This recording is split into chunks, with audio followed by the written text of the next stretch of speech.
ao anatin'ny tontolon'ny fiahina ara-sosialy sy fanampiana ireo tanora kosa 17 taona izao no nisian'ny sekoly iray fampiofanana arakasa ho an'ireo tanora sahirana sy kambotsy eny Mandrosoa na ny antsoina hoe Soltec. Efa narivony moa noho izany ireo nandalo teny an-toerana efa anomboka tsy ho ela ihany koa ny taom-pianarana vaovao eo anivon'ity toeram-pampiofanana ity. Efa tamin'ny taona 1970 no niorina ny Centre de formation professionnelle Soltec ary eto Mandrosoa no foibe toerany.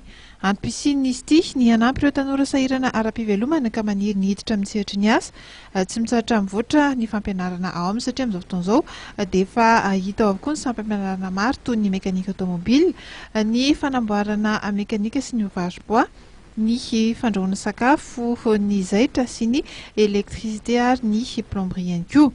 Tanora misa 70 no raisina amin'izao taom-pianarana vaovao izao ary tsy nzaraina amin'ireo sampam-pianarana ireo. Maharitra 2 taona ny fianarana ary mahazo diplôma voamarina ara-panjakana ireo mpianatra. Ireo mpampianatra ao amin'ity toerana ity ihany koa dia manana ny traikefa sy nahavita fiofanana ary maro ireo niofana tany ampitan-dranomasina. Misokatra zany ny fisoratana anarana eto amin'ny Soltec ho an'ny taom-pianarana 13 sy 14, 14 sy 15.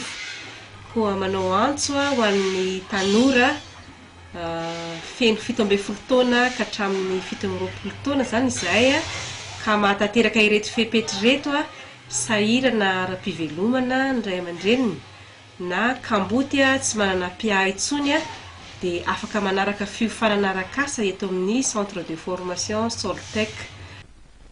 Arak'izay dia efa misokatra ny fisoratana anarana hatramin'ny faran'ny volana aogositra ary dia eny an-toerana eny Mandrosoa no anatanterahana izany. Marihana fa tanora eo anelanelan'ny 17 ka hatramin'ny 17 taona no azo raisina ary vao marina fa sahirana ara-pivelomana na kamboty tsy misy mpiay ao amin'izay toerana izay.